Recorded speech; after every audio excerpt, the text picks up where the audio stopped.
같이 기도하시고 하나님 말씀 배우겠습니다.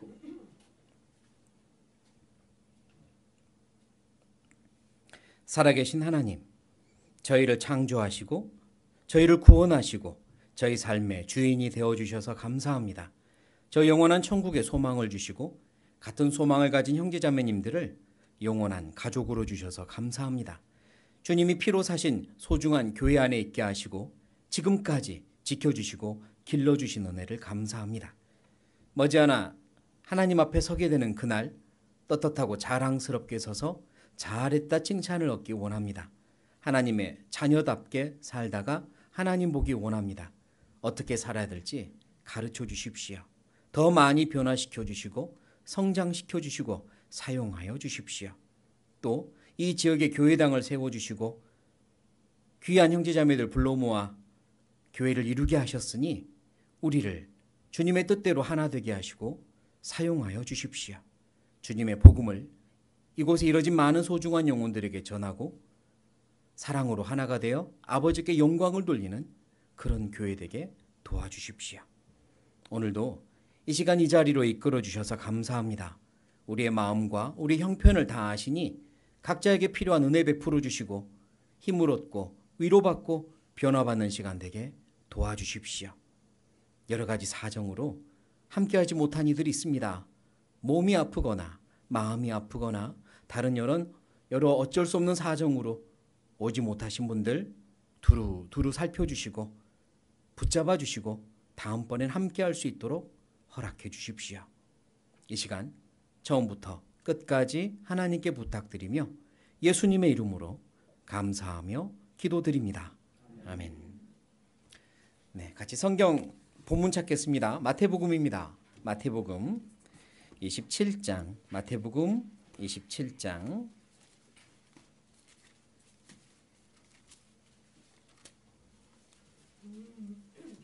마태복음 27장 27절부터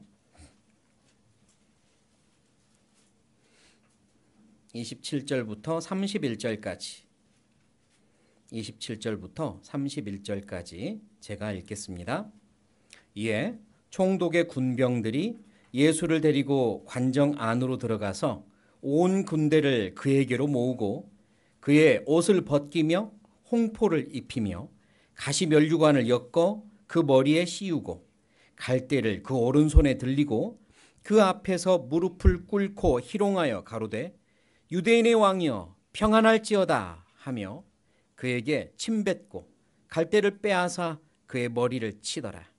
희롱을 다 한 후 홍포를 벗기고 도로 그의 옷을 입혀 십자가에 못 박으려고 끌고 나가니라.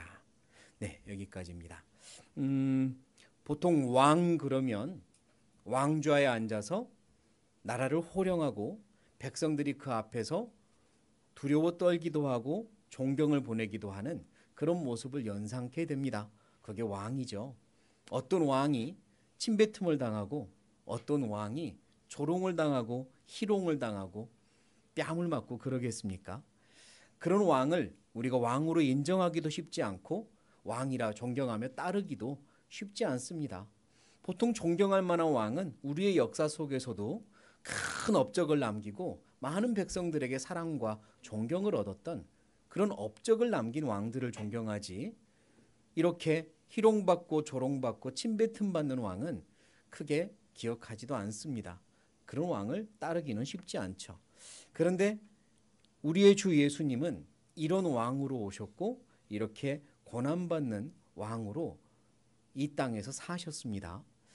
이 왕이, 우리의 왕이 왜 이러셔야만 했는지, 그리고 우리는 이 왕을 어떻게 우리의 삶에서 대우를 하며 살아야 하는지 한번 생각해 보려고 합니다.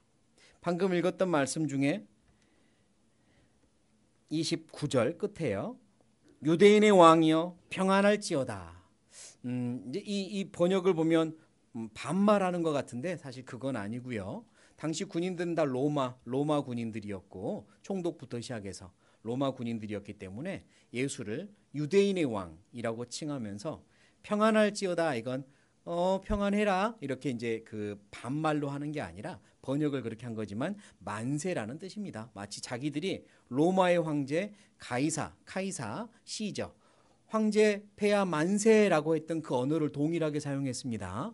유대인의 왕 만세 이렇게 부른 거예요. 그러니까 굉장히 높여주는 것처럼 하지만 실제로는 굉장히 조롱하고 있는 이 말까지도 조롱이었던 거죠. 유대인의 왕 만세 이렇게 불렀던 겁니다. 하지만 말이 그렇지 그들의 모습은, 그들의 행동은, 그들의 삶은 전혀 그러지 않았던 거죠. 만약 우리가 예수님을 기도 속에서 주님, 찬양 속에서 주님, 간증 속에서 주님이라고 부르면서 실제 행동이나 삶은 전혀 그렇지 않다면 어쩌면 이들과 별반 다를 게 없는 겁니다. 왕 만세 해놓고 조롱하는 거나 주님이라고 부르면서 전혀 그렇게 따르지 않는다면 별반 다를 바 없는 거죠. 우리의 왕 예수님은 정말 왕이신데요. 그런데 왜 이렇게 고난을 받으셔야만 했을까부터 좀 생각을 해보려고 합니다. 왕께서 이렇게 고난을 받으셨던 이유는 뭘까? 그리고 왕께서는 어떻게 이 고난을 참아내셨던 걸까? 그 힘은 뭘까? 그리고 우리는 우리의 왕께 어떻게 하면 영광과 만세를 돌리며 살 수 있을까? 한번 생각해보고 다짐해보는 시간을 갖겠습니다. 먼저 왕께서 왜 이런 고난을 당하셔야만 했을까? 세 가지 이유만 좀 크게 생각을 해보겠습니다. 첫 번째는요, 당연히 하나님의 뜻을 이루기 위해, 아버지의 뜻을 이루기 위해 이 고난을 받으셔야만 했죠. 히브리서를 찾겠습니다. 히브리서 10장.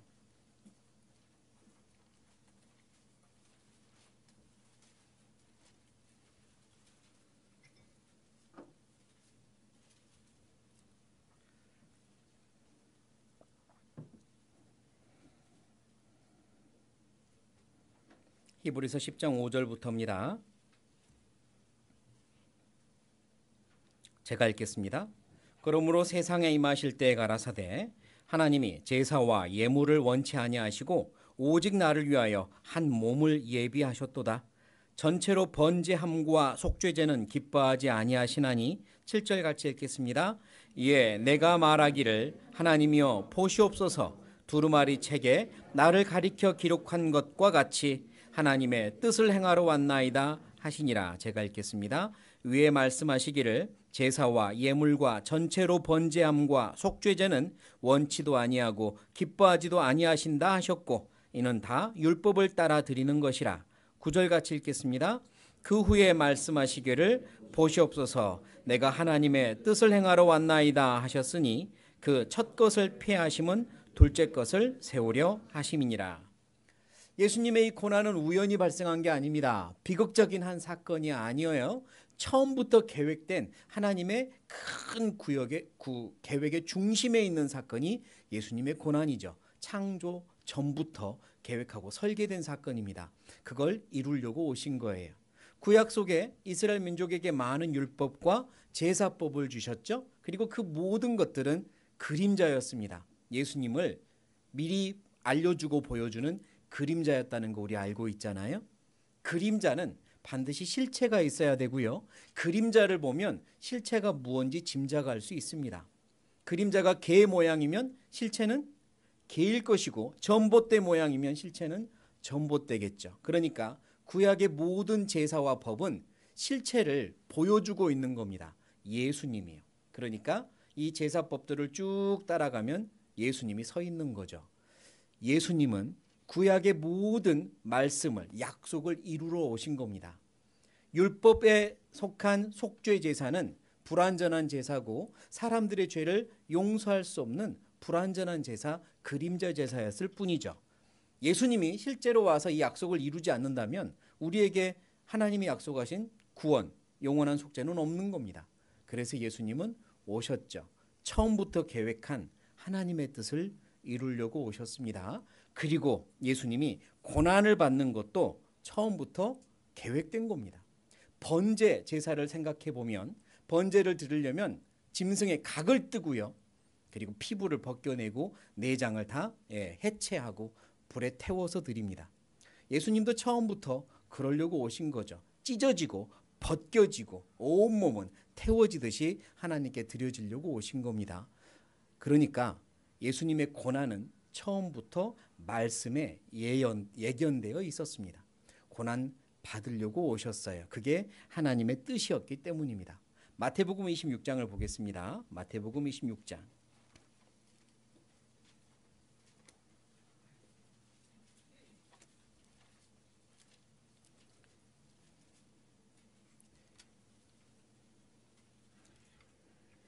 마태복음 26장 51절부터입니다. 51절부터. 제가 읽겠습니다. 예수와 함께 있던 자 중에 하나가 손을 펴 검을 빼어 대제사장의 종을 쳐 그 귀를 떨어뜨리니 이에 예수께서 이르시되, 같이 읽겠습니다. 네 검을 도로 집에 꽂으라. 검을 가지는 자는 다 검으로 망하느니라. 제가 읽죠. 너는 내가 내 아버지께 구하여 지금 12영 더 되는 천사를 보내시게 할 수 없는 줄로 아느냐. 54절 같이 읽겠습니다. 내가 만일 그렇게 하면 이런 일이 있으리라 한 성경이 어떻게 이루어지리요 하시더라. 예수님이 잡히시던 그 밤에 예수님을 먼저 잡으려고 군병들 그리고 대제사장의 종들이 뛰어오는데 아마 굉장히 흉악한 표정과 성난 몸짓으로 돌격했을 겁니다. 예수님 먼저 잡으려고 멱살이라도 움켜쥐려고. 그때 예수님의 옆에 있던 수제자 베드로가 칼을 휘둘러서 제일 먼저 달려오는 종 그의 귀를 떨어뜨리잖아요. 그때 예수님이 이것까지 참으라. 누가복음에 보면 이것까지 허락하라 라고 하시면서 베드로에게 너의 칼을 다시 집에 꽂아 넣으라, 집어넣으라 라고 하십니다. 그리고 계속해서 하시는 말씀이 내가 지금이라도 명령하면 12부대나 되는 12군대가 되는 천사들이 당장이라도 나를 보호하고 나를 위해 공격할 수 있다. 그러나 내가 그렇게 하지 않는다. 왜? 말씀을 이루려고. 만약 내가 그렇게 해버리면 구약의 약속들이 어떻게 이루어지겠느냐. 창조전부터 계획한 구원의 계획이 어떻게 이루어지겠느냐. 나는 말씀을 이루려고 약속을 이루려고 그러지 않는다라고 하신 거죠. 그러니까 예수님이 고난을 받으신 건 약속을 이루기 위해서입니다. 구원의 약속을 이루기 위해서 일부러 고난을 받으신 거죠. 이 말씀은 이따가 한 번 더 찾아올 거예요. 자, 그리고 예수님께서 고난을 받으신 이유는 그 약속을 이루기 위함이고요. 또 하나는 스스로 약속을 이루기 위한 거룩한 제물이 되기 위해 그러셨습니다. 완전한 속죄를 이루려면 그만큼 완전한 제물이 되어야 하겠죠. 불완전한 제물이기 때문에 불완전한 제사를 드렸던 거잖아요. 불완전한 양이나 염소나 송아지의 피가 사람의 죄를 완전히 용서할 수 없는 거죠. 예수님이 완전한 제물, 완벽한 제물이 되셔야 완전한 제사를 이룰 수 있는 겁니다. 그래서 예수님은 이 땅에서 스스로 거룩함을 유지하셨고 세상의 모든 유혹과 죄로부터 스스로를 분리시켰습니다. 거룩함이죠. 거룩한 제물이 되기 위해 그렇게 하셔야만 했어요. 십자가에 매달릴 때까지 스스로 거룩한 제물이 되기 위해 지키셔야만 했습니다. 그런데 예수님의 그 구원의 계획을 방해하고 싶은, 실패로 돌아가게 만들고 싶은 대적의 세력, 사탄의 세력은 가만두지 않을 거 아닙니까? 예수님이 스스로 거룩한 제물이 되기 위해 노력할 때 당연히 방해하겠죠. 당연히 넘어뜨리려고 합니다. 그래서 여러 가지 방법으로 죄의 유혹을 던지기도 하고 또 고난을 주기도 하는 거죠. 핍박을 주기도 하는 겁니다. 누구든지 경건하게 살고자 하는 자는 핍박을 받으리라는 말씀처럼 예수님께 그 핍박과 고난은 더 강해질 수밖에 없었습니다. 스스로 거룩하게 살려고 하실 때마다, 더 거룩한 제물이 되기 위해 노력하실 때마다 고난과 핍박은 더 커질 수밖에 없었어요. 예수님을 향한 고난과 핍박은 마지막 순간까지 그렇게 커진 겁니다. 요한복음 17장을 찾아보죠. 요한복음 17장.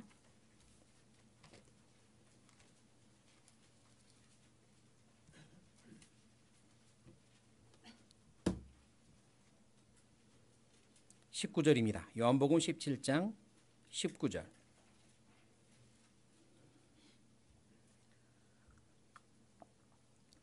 같이 읽겠습니다. 또 저희를 위하여 내가 나를 거룩하게 하오니 이는 저희도 진리로 거룩함을 얻게 하려 함이니이다. 또 누구를 위하여? 저를 위하여? 저희를 위하여. 저희가 누구겠습니까? 구원받을 모든 사람들, 나를 포함한 모든 영혼들, 저희를 위하여 내가 나를, 예수님이 스스로 하신 말씀이에요. 내가 나를 거룩하게 하오니 이는 저희도 거룩함을 얻게 하려 함이니이다. 완전한 속죄를 드려서 우리를 죄의 심판으로부터 해방하고 천국에 갈 수 있는 의인으로 구속하기 위해 스스로 거룩한 제물이 되셔야만 했습니다. 저희를 위하여, 저들을 위하여, 나를 위하여 예수님은 스스로 거룩해 내셔야만 했습니다. 그러니까 핍박이 더 거세지는 거예요. 그렇게 하면 할수록 더 큰 고난을 받으셔야만 했습니다. 히브리서입니다. 히브리서 5장.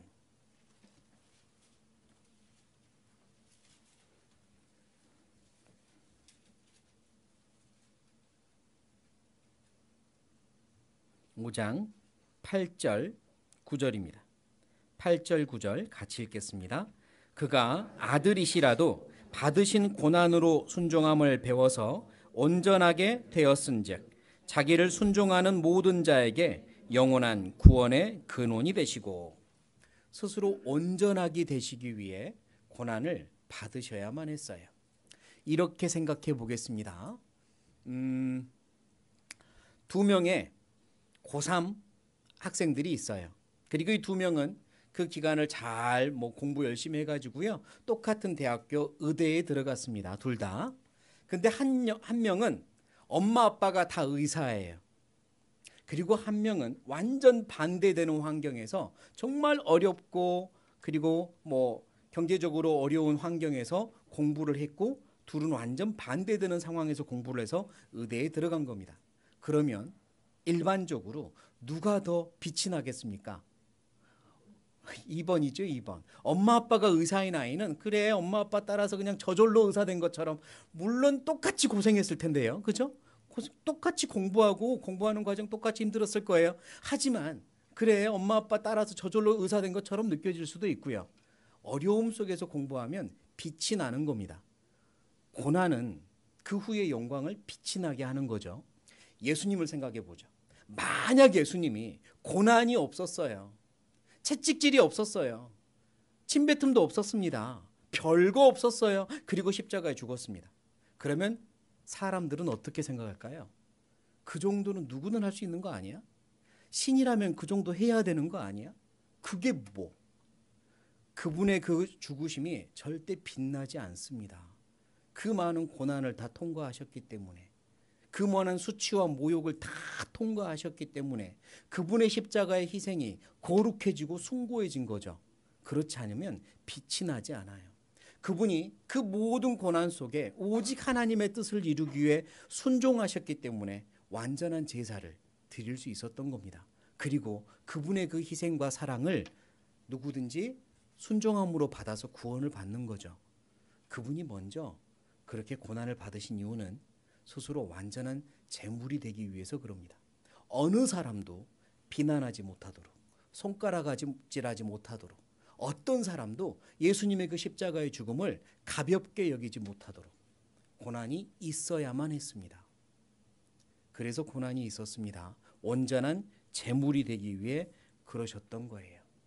그리고 또 예수님이 고난을 받으셔야만 했던, 왕께서 고난을 받으셔야만 했던 이유는 그분의 삶은 우리가 따라가야 할 삶이기 때문이죠. 우리는 주님을 따라가는 제자들입니다. 따라가야 되는 거예요. 학생과 제자의 차이점이 있습니다. 학생은 한번 따라해 보실래요? 배우는 사람, 그게 학생이에요. 공부하는 사람이 학생입니다. 그럼 제자는 뭘까요? 따라해 보시죠. 따르는 사람, 그게 제자입니다. 학생은 그냥 배우고 공부하는 사람이고요, 제자는 따르는 사람이에요. 우리는 주님을 따르는 제자입니다. 따르는 거예요. 그 길을 따르고 그의 삶을 따르는 겁니다. 그냥 머릿속으로 공부하고 그랬구나 이렇게 시험 답안지에 적는 게 아니란 말입니다. 따르기 위해 이 시간도 배우는 거지 그냥 머릿속에 넣기 위해 배우는 게 아니죠. 따르는 사람들. 그래서 왕께서 그 고난을 직접 먼저 다 당하신 이유는 우리가 고난의 삶을 어떻게 따라야 할지 보여주기 위해서입니다. 우리의 왕께서, 우리의 스승께서 먼저 걸어가신 고난의 길을 우리가 따라가기 쉽게 하려고 먼저 걸어가신 거예요. 그래서 예수님은 고난을 받으셔야만 했습니다. 베드로전서입니다. 베드로전서 2장.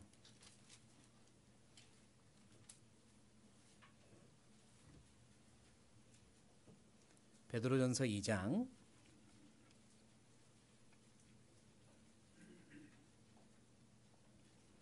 21절부터입니다. 21절부터 25절까지예요. 제가 읽겠습니다. 이를 위하여 너희가 부르심을 입었으니 그리스도도 너희를 위하여 무엇을 받으사? 고난을 받으사 너희에게 무엇을 끼쳐? 본을 끼쳐 그 자취를 어떻게 따라오게 하려 하셨느니라.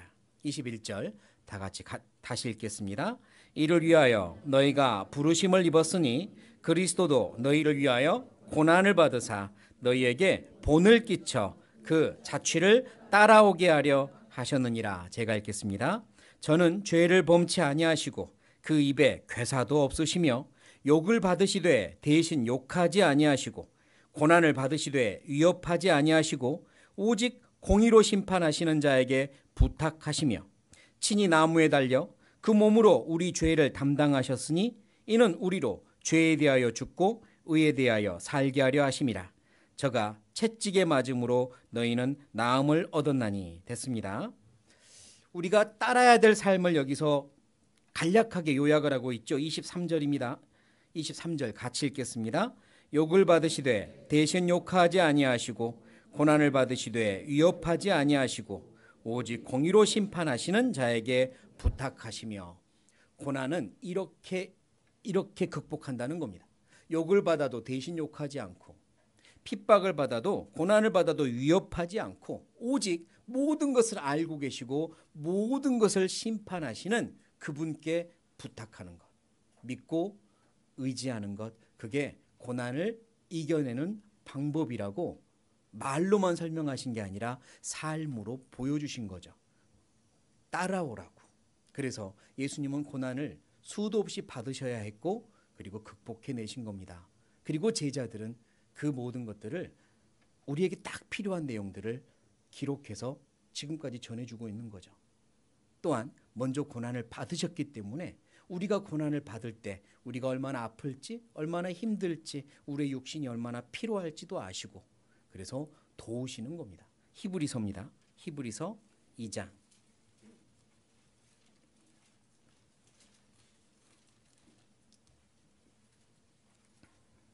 2장 18절입니다. 히브리서 2장 18절 같이 읽겠습니다.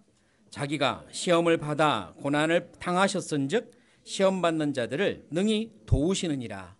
만약 예수님이 고난을 받지 않으셨다, 그냥 이 세상에서 편안히 계시다가 십자가에 한번 죽으셨다, 그러면 어떤 그리스도인들은 하나님이 우리의 고난을 어떻게 이해하냐고, 내 아픔을 어떻게 이해하냐고, 그냥 하늘에서 보며 즐기고 계시는 건 아니냐고, 구경하시는 거 아니냐고 이렇게 오해할 수도 있겠죠.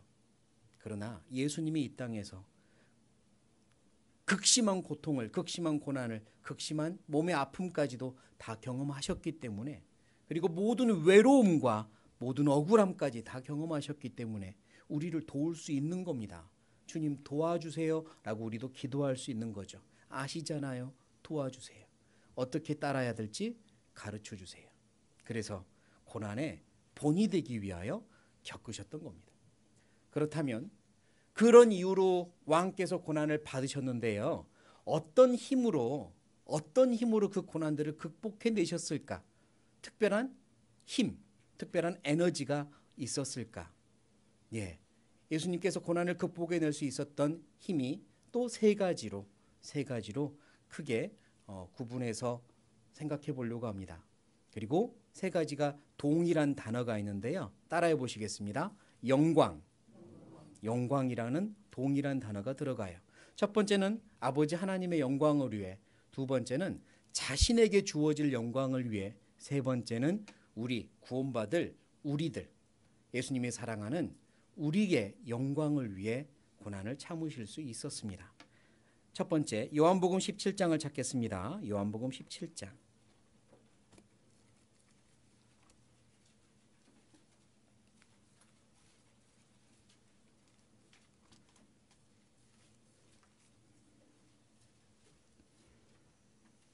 요한복음 17장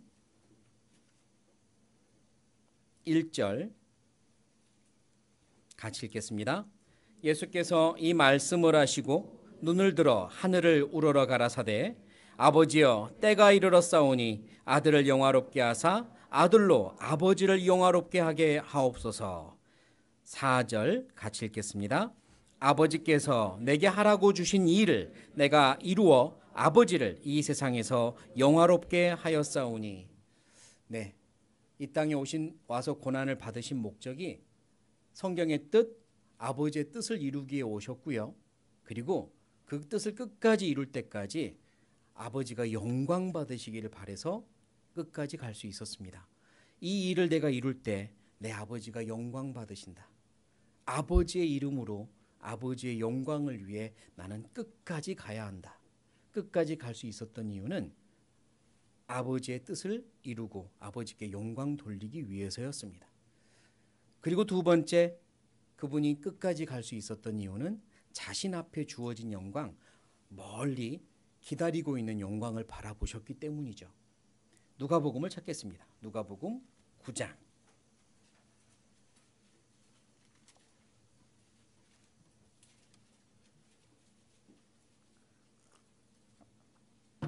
누가복음 9장 51절 51절 또 같이 읽겠습니다.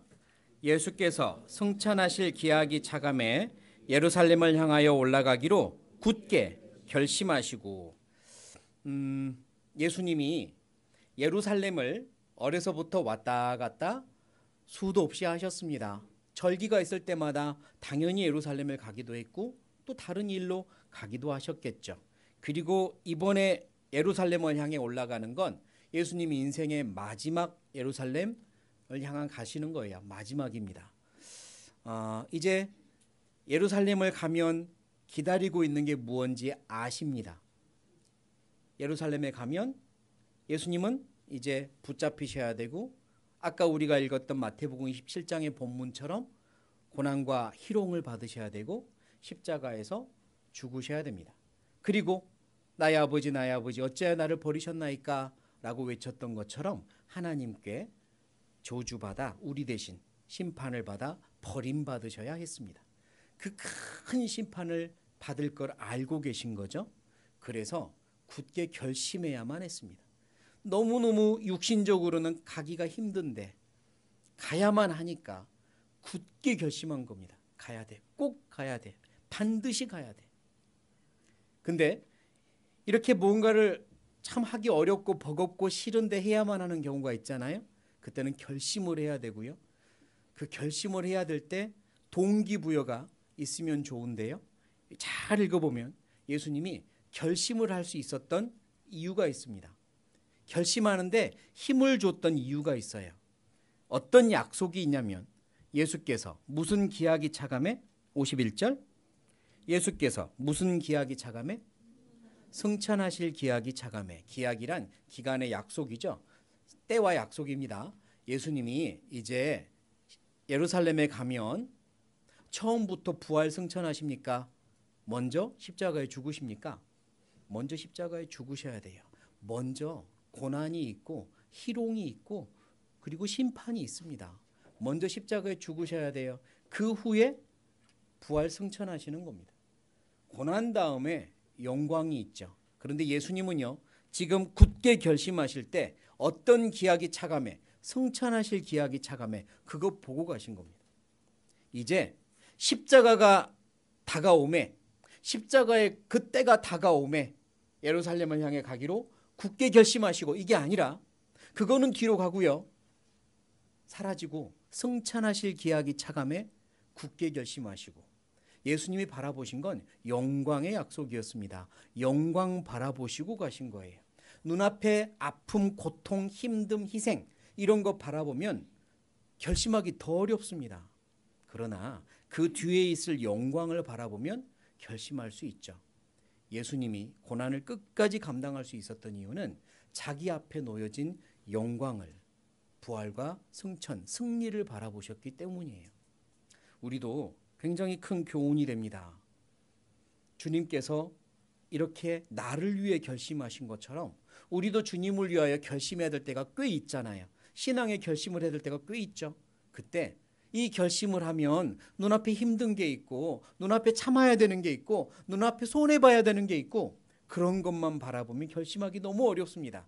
그 뒤에 있을 기쁨, 그 뒤에 있을 영광 바라볼 때 결심할 수 있는 거죠. 예수님이 그러셨던 것처럼 예수님은 영광을 바라보셨습니다. 히브리서입니다. 히브리서 12장.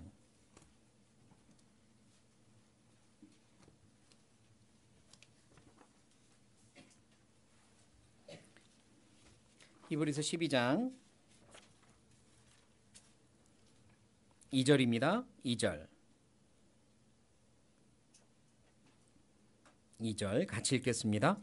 믿음의 주여 또 온전케 하시는 이인 예수를 바라보자. 저는 그 앞에 있는 즐거움을 위하여 십자가를 참으사 부끄러움을 개의치 아니하시더니 하나님 보좌 우편에 앉으셨느니라.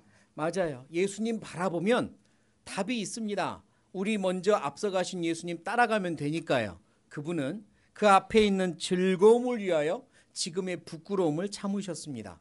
그분이 끝까지 그 고난에 끝까지 걸어갈 수 있었던 이유는 앞에 있는 즐거움을 보고 가신 거죠. 부끄러움을 보고 가신 게 아니란 말입니다.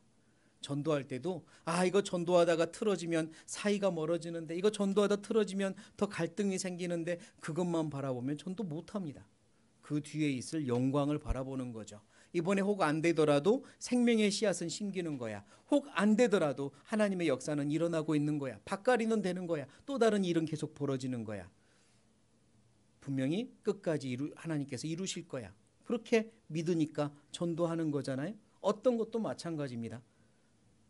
그 뒤에 있는 즐거움을 바라보고 하는 거죠. 신앙생활, 고난을 극복하는 큰 비결입니다. 예수님은 앞에 있는 영광을 바라보셨어요.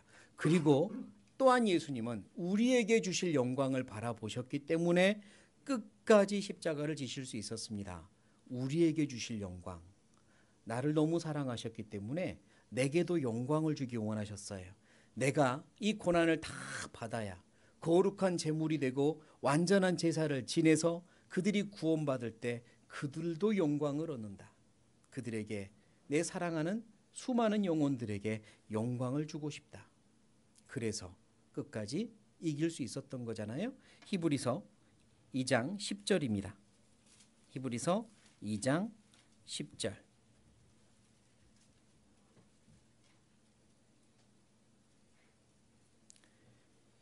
제가 읽겠습니다. 만물이 인하고 만물이 말미암은 자에게는 많은 아들을 이끌어 어디에?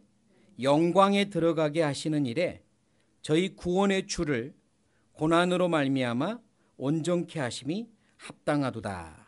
만물이 인하고 만물이 시작되었고 만물이 그분으로 인하여 움직이고 있는 창조주 하나님께는 많은 아들을 이끌어 영광에 들어가게 하는 그 구원의 계획이 하나님께서 이루신 합당한 계획인데요. 그 하나님의 합당한 계획을 이루기 위해서는 그 아들을, 그 구원의 주를 고난으로 말미암아 온전케 하심이 합당하도다. 많은 사람들을 영광으로 이르게 하기 위하여 아들인 예수님을 고난받게 하는 일이 합당한 계획이었습니다. 예수님이 고난을 받는 건 우리의 영광을 위하여 합당한 거였습니다. 그렇게 처음부터 알고 오셨습니다. 우리가 영광 받으려면 예수님이 고난 받아야 했습니다. 우리가 하나님의 자녀가 되는 이 거룩한 특권을 얻기 위하여 천국에서 하나님과 함께 영원히 살 수 있는 하나님의 자녀가 되기 위하여 예수님이 고난을 받는 것, 그게 처음부터 계획된 거였어요. 그러니까요, 예수님은 우리의 영광을 위하여 고난을 참으셨습니다. 하나님 아버지의 영광을 위해, 또 본인 앞에 기다릴 영광을 위해, 그리고 나에게 영광을 주시기 위하여 고난을 끝까지 참으셨습니다. 이제 우리 차례인 겁니다. 왕께서 고난을 받으셨고 끝까지 참으셨습니다. 나는 나의 왕을 어떻게 대우하고 있을까? 나는 나의 왕을 위해 어떻게 살고 있을까? 어떻게 살아야만 할까? 이제 돌아봐야 되겠죠. 이게 오늘의 어찌 보면 본문입니다. 본론이에요. 나는 어떻게 살아야 할까? 아까 읽었던 마태복음 27장, 군인들이 예수님께 했던 것과 꼭 반대로 하면 됩니다. 그들이 예수님께 했던 그 희롱과 그 멸시와 그 모든 것들에 반대로 하면 될 것 같아요. 그래서 마태복음 27장을 다시 찾겠습니다.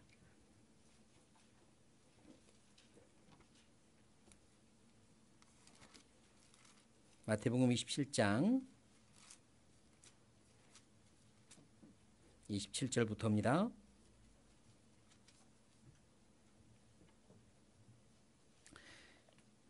제가 읽겠습니다. 이에 총독의 군병들이 예수를 데리고 관정 안으로 들어가서 온 군대를 그에게로 모으고 그의 옷을 벗기며 홍포를 입히며 가시 면류관을 엮어 그 머리에 씌우고 갈대를 그 오른손에 들리고 그 앞에서 무릎을 꿇고 희롱하여 가로되 유대인의 왕이여 평안할지어다 하며 그에게 침 뱉고 갈대를 빼앗아 그의 머리를 치더라. 희롱을 다한 후 홍포를 벗기고 도로 그의 옷을 입혀 십자가에 못 박으려고 끌고 나가니라. 그들은 유대인의 왕이여 왕이라고 부르며 그 앞에 무릎을 꿇는 신용까지 합니다. 그 앞에 무릎을 꿇는 신용을 하며 왕이라고 부르죠. 우리는 딱 반대로 진짜로 그분 앞에 무릎을 꿇고 왕이라고 경배해야 합니다. 예수님, 그분이 정말 나의 왕 맞으십니까? 십자가에 죽으시고 부활하시고 내 안에 들어오신 예수님, 내 안에 지금 계시는 예수님, 그분이 진짜 나의 왕이 맞으십니까? 나는 그분을 왕으로 정말로 경외하고 있고 경배하고 있습니까? 이게 첫 번째 질문이 되어야 합니다. 요한복음 19장입니다. 요한복음 19장.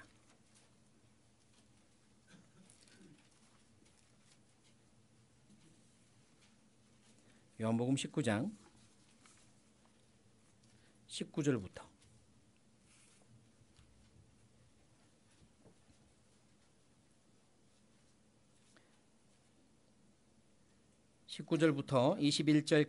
19절부터 21절까지 같이 읽겠습니다.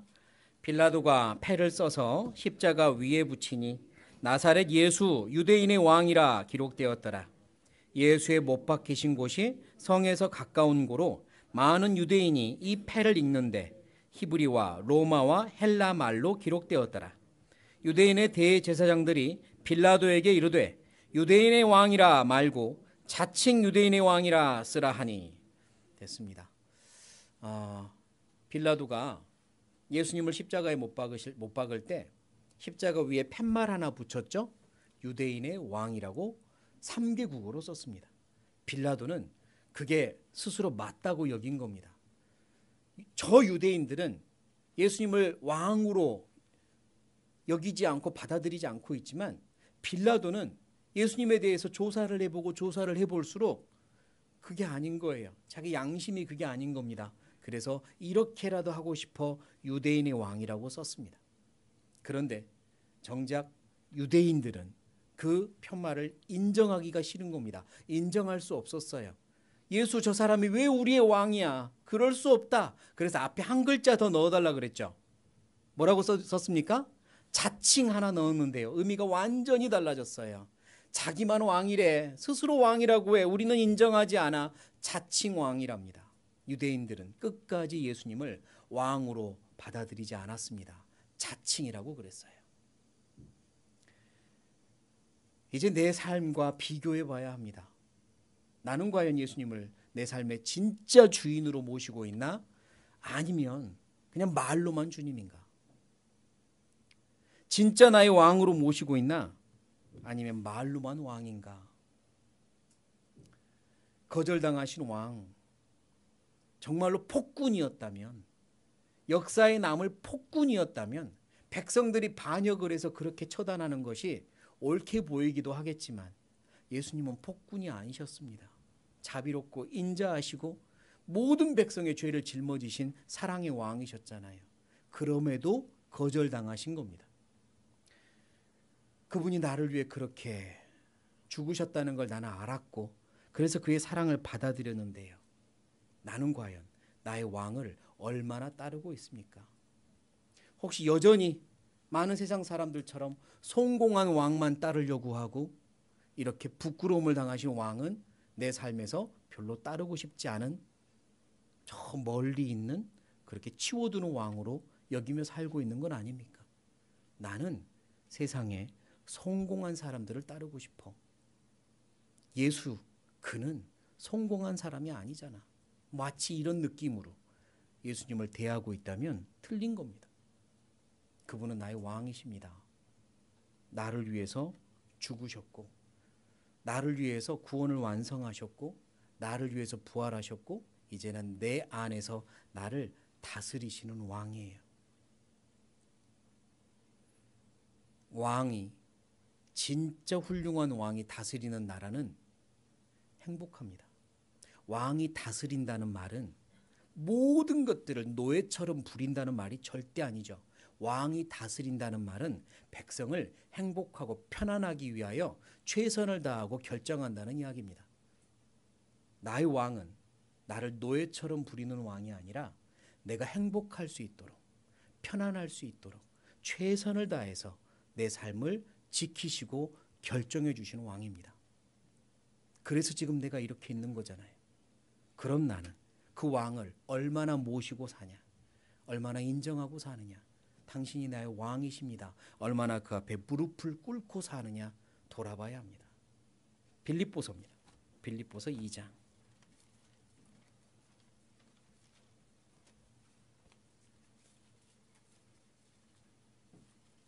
빌립보서 2장 9절부터 11절. 빌립보서 2장 9절부터 11절 같이 읽겠습니다. 이러므로 하나님이 그를 지극히 높여 모든 이름 위에 뛰어난 이름을 주사 하늘에 있는 자들과 땅에 있는 자들과 땅 아래에 있는 자들로 모든 무릎을 예수의 이름에 꿇게 하시고 모든 입으로 예수 그리스도를 주라 시인하여 하나님 아버지께 영광을 돌리게 하셨느니라. 예수님이 이 땅에 왕이시지만 고난받는 왕으로 오셔서 그 모든 고난을 이기시고 부활하셨습니다. 그분이 하신 일로 말미암아 이제는 모든 세상이, 모든 만물이, 모든 사람이 예수님 앞에 무릎 꿇게 됩니다. 그 무릎 꿇는 명단 안에 내 이름도 있어야 돼요. 이 무릎을 꿇는 명단 안에 지금 내 이름이 있어야 합니다. 나도 예수의 이름 앞에 무릎 꿇고 삽니다. 그분이 나의 왕이시니 나의 모든 결정권을 그에게 맡기고 삽니다. 그분이 원하시는 대로 따르는 삶을 삽니다. 나는 왕 앞에 백성이고 주인 앞에 종으로서 그렇게 삽니다. 인정할 수 있어야 합니다. 주님 앞에, 예수님 앞에 무릎 꿇는 자는 결단코 세상 앞에 무릎 꿇지 않는다는 말이 있어요. 주님께 무릎 꿇어야 세상에 무릎 꿇지 않아요. 나의 왕, 그분 앞에 무릎 꿇는 삶을 살아야 합니다. 또한 마태복음 27장 본문에 그들은 예수님의 얼굴에 더러운 침을 뱉습니다. 침을 뱉고 희롱을 하죠. 우리는 딱 반대로 해야 되는 거예요. 그분의 그 거룩한 얼굴에 어떻게 침을 뱉습니까? 우린 그럴 수 없습니다. 누가복음입니다. 누가복음 7장.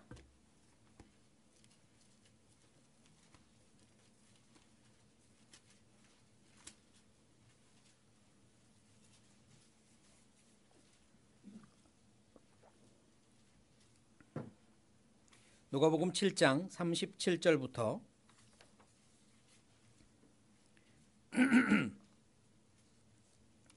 제가 몇 구절 읽겠습니다. 그 동네에 죄인인 한 여자가 있어 예수께서 바리새인의 집에 앉으셨음을 알고 향유 담은 옥합을 가지고 와서 38절 같이 읽죠. 예수의 뒤로 그 발 곁에 서서 울며 눈물로 그 발을 적시고 자기 머리털로 씻고 그 발에 입 맞추고 향유를 부으니 45절입니다. 45절 46절 같이 읽겠습니다.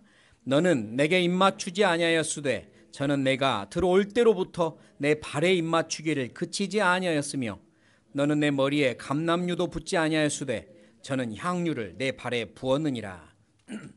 자, 여기 한 사건이 기록되어 있습니다. 예수님을 누군가가 집으로 초대했어요. 그리고 그 초대받은 곳에서 한 여인이 향유를 부어드리죠. 요한복음 11장에 나오는 마리아가 향유를 깨 부은 사건과는 다른 사건입니다. 초대하는 사람 자체가 달라요.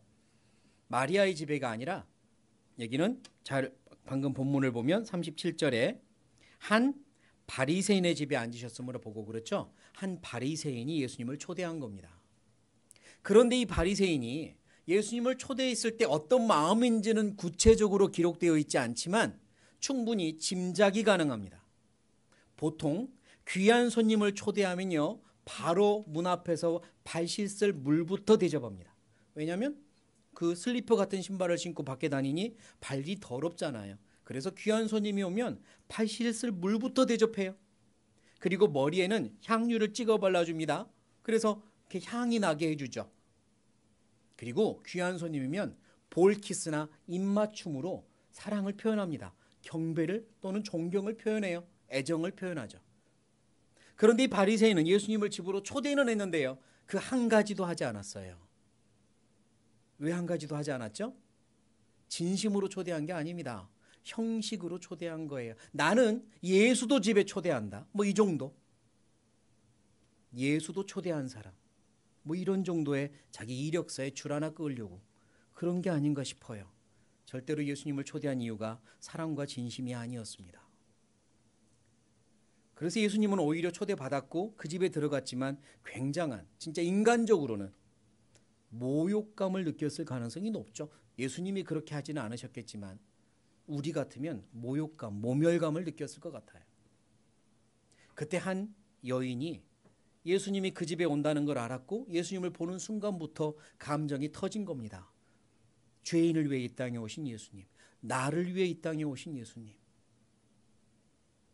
나를 위해 이 땅에 오신 그 고결한 분이 저렇게 나를 위하여 이 한 걸음 한 걸음을 살고 계시는구나. 거기다가 바리새인 집으로 초대되어 들어가는데 아무런 예우가 없는 거죠. 발 씻을 물도 갖다 주지 않는 거죠. 아마 그래서 눈물이 더 터졌을 거예요. 나를 위해 오신 예수님이 저 집에 들어가서 모욕을 당하고 있구나. 가슴 아프지 않겠습니까? 그래서 원래 집을 초대한 이는 그의 입에 입을 맞추며 애정을 표현하는데요, 이 여인은 스스로가 너무 큰 죄인이라고 인정하고 있고 감히 예수님의 얼굴에 입 맞추기는 거는 뭐 상상도 못하고 그의 발에 입 맞추고 있습니다. 발 씻을 물을 갖다 주지 않았죠. 발에 입 맞추려고 보니 그 발이 너무 더럽죠. 보통은 누군가의 집에 초대되면 발부터 씻어야 되는데 씻지 않은 발이잖아요. 가슴이 얼마나 아팠겠습니까? 가지고 오신 향유를 깨어서 발에 부어드립니다. 그리고 머리털로 씻어드려요. 그리고 눈물을 펑펑 흘립니다. 나의 예수님, 나의 왕께서 오늘 이 자리에서 모멸을 당하고 계시구나. 아무도 발 씻을 물도 안 갖다 주랬구나. 내 기름으로 예수님의 발을 씻어드리고 그리고 머리에 찍어 발라야 될 그 향유를 발에다가 이렇게 부어드린 겁니다. 우리는 예수님을 이렇게 모셔야 합니다. 집으로 초대했지만 아무것도 하지 않은 바리새인이나 왕 만세를 부르며 침을 뱉은 군인들이나 구원받았다고 말하지만 아무것도 하지 않는 그리스도인들이나 다른 게 뭘까요? 구원받았다고 하면서 내 안에 예수님 계신다고 하면서 나는 그리스도인, 그리스도가 계신 집이라고 말하면서 아무것도 하지 않으면 다른 게 뭐예요? 나의 예수님이 그때나 지금이나 이 집 안에서 아무런 대우도 받지 못하고 모멸을 당하고 있는지도 모릅니다. 그래서 나는 그분께 입맞춤을 드려야 되는 거예요. 군병들은 침을 뱉었지만 나는 그분께 입맞춤부터 해야 됩니다. 시편 2편입니다. 시편 2편.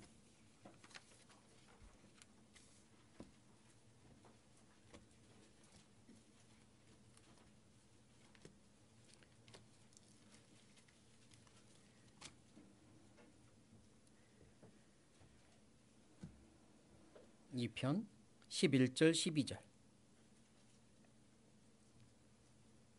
시편 2편 11절 12절 같이 읽겠습니다.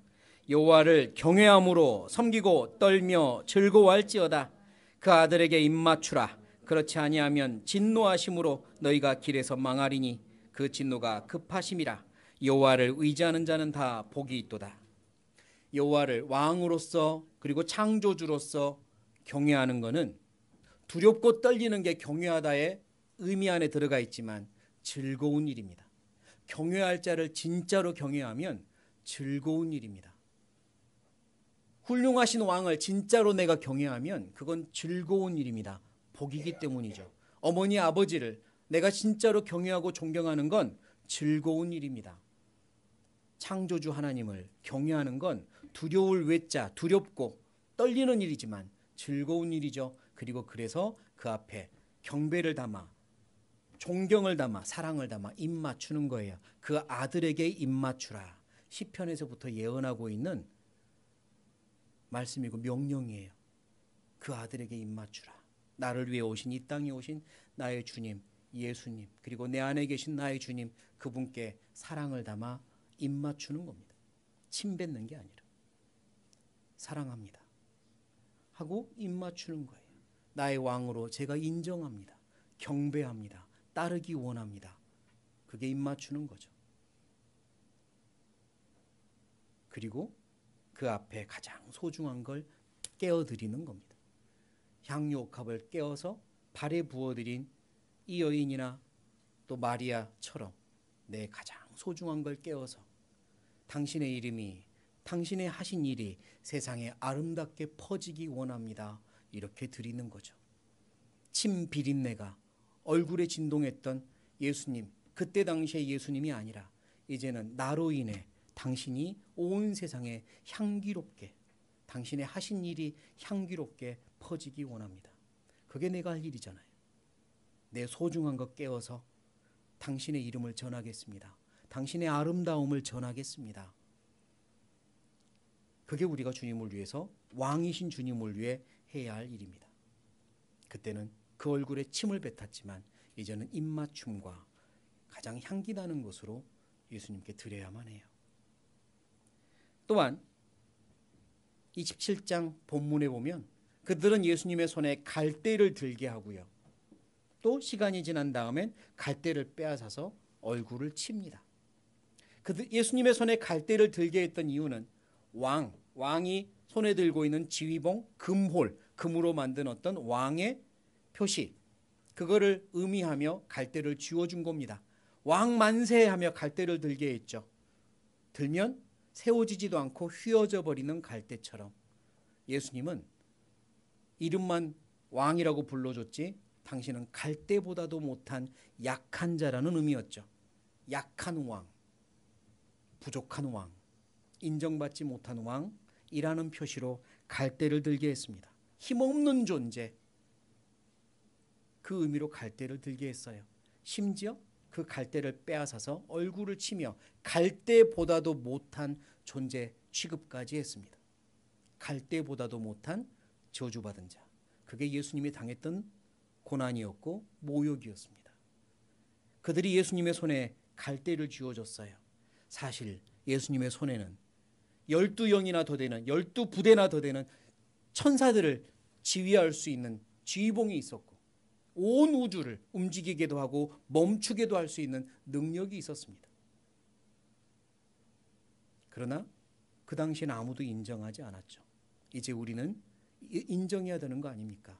예수님의 손에 쥐봉이 들려있고 왕의 금홀이 들려있고 왕의 검이 들려있다는 걸 인정하고 그분은 절대 약하신 분이 아니고 능력 없는 분이 아니고 가장 능력 있는 왕이라는 걸 인정해야 됩니다. 마태복음 26장입니다. 마태복음 26장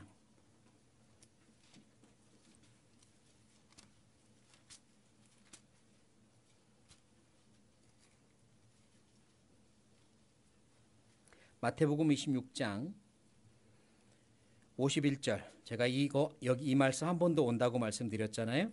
51절입니다. 예수와 함께 있던 자 중에 하나가 손을 펴 검을 빼어 대제사장의 종을 쳐 그 귀를 떨어뜨리니 52절 같이 읽겠습니다. 이에 예수께서 이르시되 네 검을 도로 집에 꽂으라. 검을 가지는 자는 다 검으로 망하느니라.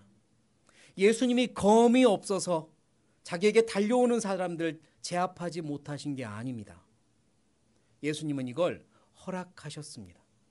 이것까지 참으라 라고 하셨습니다. 이것까지 허락하라라는 의미입니다. 하나님의 계획 아래서 이루어지고 있는 일이니 이것까지 허락하라. 예수님이 능력이 없어서 당하시는 게 아닙니다. 예수님이 칼을 휘두르기 전에 먼저 칼을 휘두르는 건 예수님께 능력이 없다라고 스스로 인정하는 꼴이죠. 예수님의 손에 갈대가 쥐어져 있지 않습니다. 예수님의 손에는 천하를 호령할 검이 있습니다. 예수님이 먼저 검을 휘두르지 않는데 내가 먼저 검 휘두르지 마세요. 너의 검을 집에 꽂으라 그러셨어요. 예수님을 인정하십시오. 왕의 능력을 인정하세요. 어떤 일이 벌어지든 먼저 주님께 아뢰십시오. 어떻게 하길 원하십니까? 주님께서 이 일을 계획하신 이유가 뭡니까? 제가 무엇을 하기 원하십니까? 그게 맞습니다. 주님께서는 일하지 않는데 내가 먼저 일하는 건 주님의 손에는 갈대도 들어있지 않다. 주님은 나약하신 분이다. 내가 더 능력 있다. 내 검이 더 능력 있다 라고 생각하며 나아가는 꼴이잖아요. 주님께 능력이 있습니다. 내가 먼저 검을 휘두르면 안 돼요. 어떤 일이 벌어져도 기도부터 하세요. 어떻게 하길 원하십니까? 그게 믿음이고 그게 왕으로 인정하는 거예요. 병원에 가면 의사 선생님한테 이것저것 다 묻고 시키는 대로 하잖아요. 그분이 나보다 더 잘 안다고 생각하니까, 그분이 내 몸을 나보다 더 잘 안다고 생각하니까, 그분이 의사 선생님이 내 몸을 고칠 수 있다고 믿으니까 시키는 대로 하잖아요. 참 미안해요. 나의 왕, 내 안에 계신 주님은 나보다 나를 더 잘 아세요. 내 몸도 아시고 내 상황도 아시고 내 마음도 아시고 내 미래도 아세요. 그러니까 그분께서 계획하신 대로 따라가면 되는데요. 의사 선생님은 시키는 대로 그의 말을 따르면서 예수님께는 무엇도 맡기지 못해요. 내가 먼저 검을 휘두릅니다. 내가 먼저 수술칼을 잡아요. 그게 예수님을 왕으로, 능력의 왕으로 인정하지 않고 있다는 삶의 증거입니다. 그러니까 기도하십시오. 무슨 일이 벌어져도 먼저 기도하세요. 왜 이런 일을 계획하셨는지 제가 알지 못하지만 제가 지금부터 무엇을 해야 될지 알려주십시오. 왜가 아니라 어떻게를 기도하십시오. 왜 이런 일을 주십니까? 왜 이렇게 하시는데요? 왜 나한테만 이러시는데요? 그 왜에 대한 대답을 주님이 할 의무가 없으세요. 언젠가 가장 필요할 때 알려주실 거니까. 그럼 어떻게를 기도하시는 겁니다. 제가 어떻게 하기를 원하십니까? 제가 어떻게 해야 됩니까? 어떻게 반응하고 어떻게 대응하고 어떻게 해야 됩니까? 가르쳐 주세요. 아무리 난처한 일이 생겨도, 뜻밖의 일이 생겨도 주님의 입장에서는 뜻밖의 생긴 일이 결코 아니니까요. 오랜 계획 속에 나를 위해 가장 선한 일이 계획이 세워지고 생긴 일이니까요. 여쭈십시오. 주님이 이 일을 계획하셨는데 제가 어떻게 하기 원하십니까? 가정에서, 직장에서, 사회생활하면서, 교회에서 뜻밖의 일도 있을 수 있고 억울한 일이 있을 수도 있습니다. 그때요, 검을 휘두르지 마세요. 기다리십시오. 기도하시면서. 그게 믿음이고요. 그게 왕으로 인정하는 겁니다. 주님, 제가 어떻게 해야 됩니까?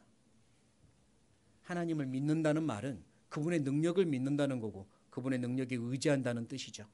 그분의 뜻대로 하지 않으려면 하나님 믿는다는 걸 포기하시면 됩니다. 믿는다고 말하려면 따르셔야 돼요. 그게 믿음이니까요. 하나님을 믿는다고 말하면서 자기가 앞서 행하면 그게 어떻게 믿음입니까? 당신 뜻대로 마옵시고 내 뜻대로 하옵소서. 이렇게 기도가 바뀌어야겠죠. 주님은 말씀합니다. 너의 검을 도로 집에 꽂으라. 내가 일하기 전에 네가 먼저 일하지 말아라. 내가 판단하기 전에 네가 먼저 판단하지 말아라. 내가 정죄하지 않았는데 네가 먼저 정죄하지 말아라. 아무리 억울해도 기다려라. 기다리는 게 믿음이 된다. 라고 하시는 거예요. 그분의 손에 능력의 검이 있다는 걸 인정하셔야 됩니다. 내 검을 휘두르지 마세요. 그리고 그들은 마태복음 27장에 예수님의 머리에 가시면류관을 씌웠습니다. 가시면류관. 예수님이 그 가시면류관을 쓰신 이유는 사실 우리에게는 영광의 면류관을 씌워주시려고 그러신 거잖아요. 그분이 수치와 모욕과 부끄러움의 면류관을 쓰셨기 때문에 우리는 영광의 면류관을 쓰는 겁니다. 그러니까 이제 우리가 할 일은 면류관을 수집해야 됩니다. 더 많이 모아야 돼요. 주님께서 나를 위해서 가시 면류관을 쓰셨으니까, 나에게는 영광의 면류관을 주시려고 그러신 거니까 우리는 영광의 면류관을 더 많이 모으셔야 합니다. 그게 맞습니다. 디모데후서입니다. 디모데후서 4장.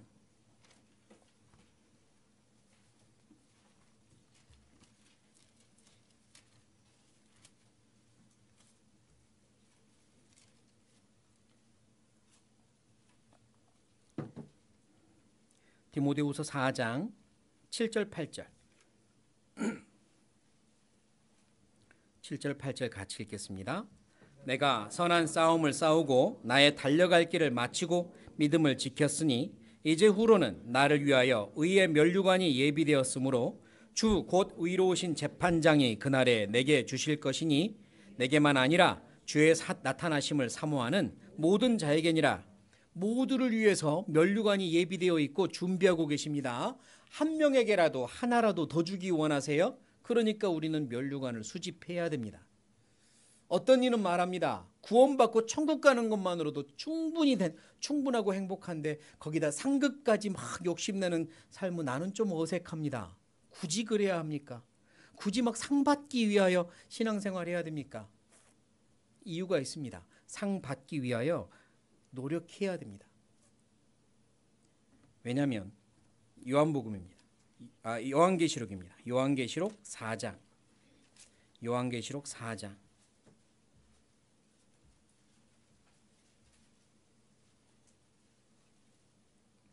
요한계시록 4장 9절부터입니다.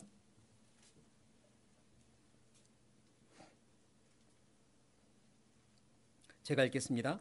그 생물들이 영광과 존귀와 감사를 보좌에 앉으사 세세토록 사시는 이에게 돌릴 때에 24장로들이 보좌에 앉으신 이 앞에 엎드려 세세토록 사시는 이에게 경배하고, 같이 읽겠습니다. 자기의 면류관을 보좌 앞에 던지며 가로되, 계속 읽죠. 우리 주 하나님이여 영광과 존귀와 능력을 받으시는 것이 합당하오니 주께서 만물을 지으신지라. 만물이 주의 뜻대로 있었고 또 지으심을 받았나이다 하더라. 요한계시록 4장은 저 천국의 모형입니다. 거듭난 그리스도인들이 들림을 받고 저 천국에서 이제 그 바라던 주님을 만나, 하나님을 만나 그 앞에 함께하는 장면인데요. 여기에 보면 천사들과 24장로들, 신구약의 모든 그리스도인들을 24장로로 표현했다고 보는 게 신구약을 통틀어서 이렇게 맥락을 보면 가장 합당합니다. 그러니까 모든 그리스도인들이 자기의 면류관을 벗어서 주님께 던져드리는 거예요.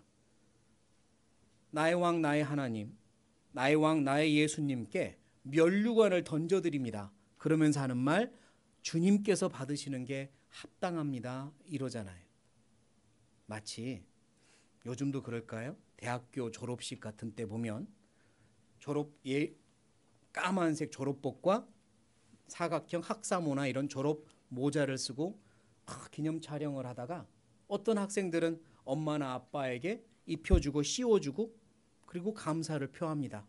제가 졸업한 건 제가 잘해서가 아니라 부모님 공로예요 라고 인정해 드리는 거죠.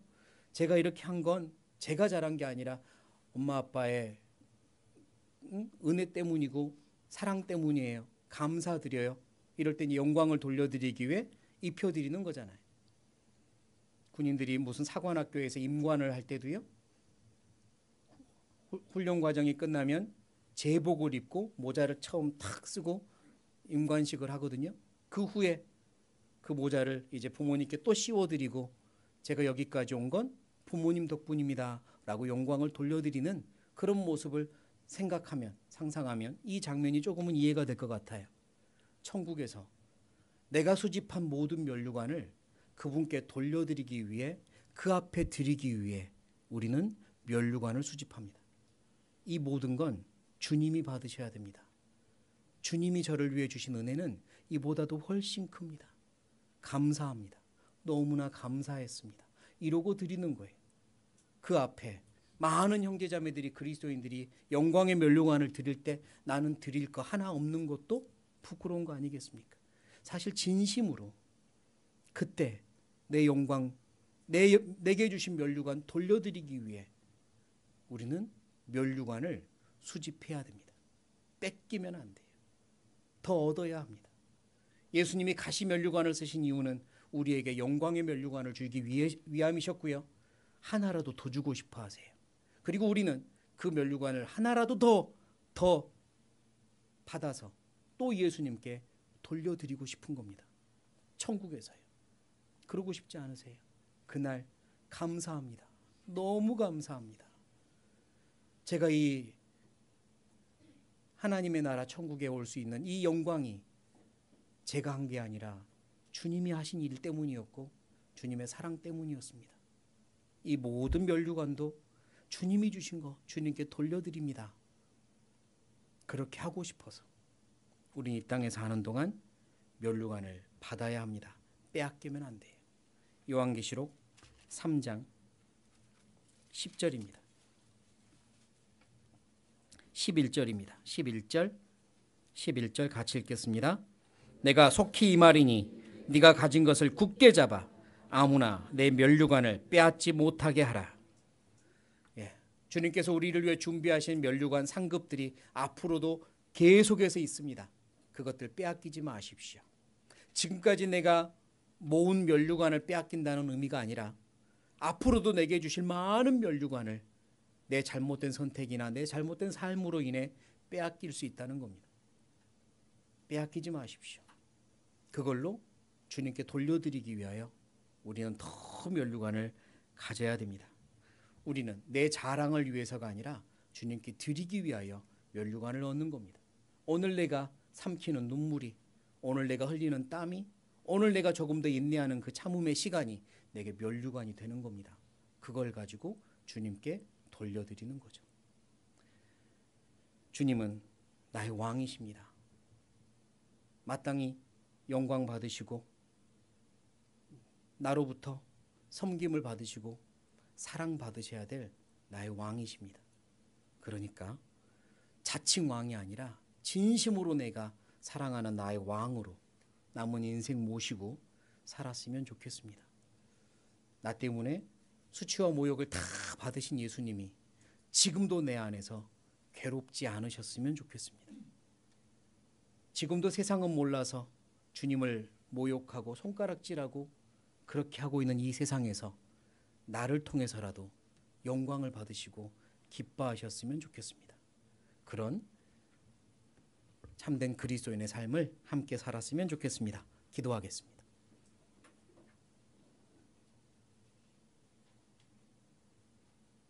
하나님 감사합니다. 저희를 위해 이 땅에 오시고 그 모든 수치와 모욕과 고통을 참으시고 우리를 위해 그 아름다운 피를 흘리시고 구원해 주신 은혜를 감사합니다. 지금도 우리 안에 살아계시고 우리를 위해 언제나 기도하시며 참고 기다려주신 하나님 감사합니다. 반복되는 실패와 반복되는 넘어짐, 반복되게 주님을 아프게 하지만 그럴 때마다 주님은 언제나 동일하게 사랑해 주시고 용서해 주시고 또 선한 계획을 세워주시니 감사합니다.